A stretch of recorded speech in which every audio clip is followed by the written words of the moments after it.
Hello, my name is Mr. Chipman, and this is 6.4 Translation, Unit 6, Gene Expression and Regulation of AP Bio, class I teach here at Murray High School in Murray, Kentucky. We're moving on through Unit 6, Translation. Remember, translation is a part of protein synthesis, which here again we see the picture of the central dogma. We see transcription, which is DNA to an RNA, messenger RNA if you want to be specific, and then translation, which is taking that messenger RNA and creating a protein out of it. We also see here the process reverse transcription, which we will talk about today as well. We talked about replication back in 6.2. So let's continue on. Translation is taking a messenger RNA and making from it a protein or polypeptide, which is made of a string of amino acids. Remember the protein structures we talked about back in Unit 1? We had the primary structure, which is just a string of amino acids, secondary, tertiary, quaternary, if there's a need. Translation is making that thing. It's making that primary string of amino acids in a prokaryote. This happens contiguous, word of the day, contiguous, with transcription, whereas in eukaryotes, transcription happens. That messenger RNA leaves the nucleus, goes out and finds a ribosome in the cytoplasm in order to initiate translation. Here's another picture of this, DNA, RNA, polypeptide, just understanding this overall structure of transcription and translation all being protein synthesis, making sure I don't have anything specific that I have to mention here. I don't. Before we talk about that, we have to sort of load up with some vocab, all right? So let's load up with some vocab. First, we have codons. Codon is a 3-base section of RNA that codes for an amino acid. So for instance, AUG codes for the amino acid methionine. AUC codes for the amino acid isoleucine. UCG codes for the amino acid serine, right? And so each 3-base unit is called a codon, and each 3-base unit codes for an amino acid. The only codon that I'm interested in you memorizing is AUG, because not only does it code for methionine, but it is also the start codon. It's the beginning of every protein sequence, right? Sometimes you'll see this called N-terminus, C-terminus. What do you see here? This is just the amino group, the carboxyl group, which we learned back in Unit 1. Again, 5', 3', all the things that are important to understanding this. What am I doing here? Zooming around. Let's talk about the codon chart. So here's a codon chart. Over here, this is the kind of chart you're going to see on the exam, where you have the first letter on the left, the second letter here at the top, the third letter on the right. Notice that several amino acids, more than several, most of them, have multiple codons that code for them. So here, threonine, AC, anything is threonine. CC, anything, is proline, right? Proline is somewhere else still in here too, I think, maybe. Maybe not. So you get the idea, right? There are several codons that code for an amino acid, and that amino acid chain is going to make up your polypeptide. What brings the amino acid? Well, it's the transfer RNA. Here's a picture of transfer RNA. How does it know where to go? Well, it's going to line up with the codon. There's a part of the transfer RNA called the anticodon, which is the opposite of the codon. So here, see, this is GAG. GAG is a codon that codes for, I don't know, let's go see. GAG, that's C. GAG, which is glue. I think glue is glutamic acid, maybe. And the opposing, or the opposite of that, is CUC, which you're going to see on the bottom of the transfer RNA, and this is going to bring in old glue up here, right? This looks like a credit card. I don't even know what that is. So make sure that you understand that concept, that the transfer RNA, this particular transfer RNA is only ever going to bring that one amino acid.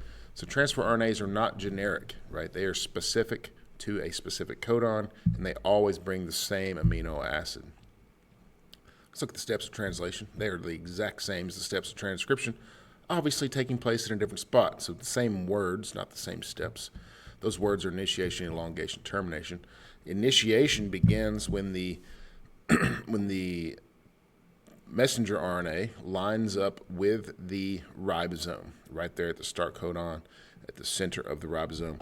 These 3 portions of the ribosome, we don't have to know that anymore. It's EPA.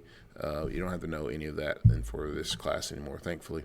So you have AUG, start codon, lines up on the ribosome.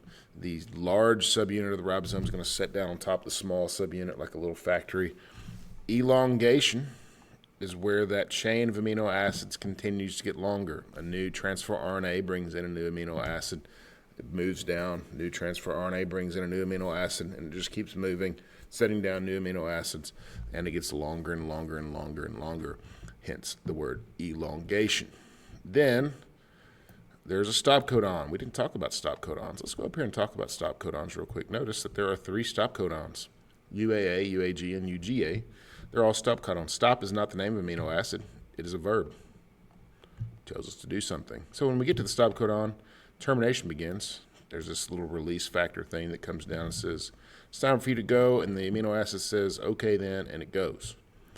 And then that protein goes and folds up, primary, secondary, tertiary, perhaps quaternary.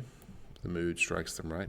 And then that is it for translation. So it all happens on the ribosome. Remember, the ribosomes can be located free-floating in the cytoplasm or attached to the endoplasmic reticulum, which at that point it would go to the Golgi and all that stuff that we talked about back in unit, whatever unit that was, 2.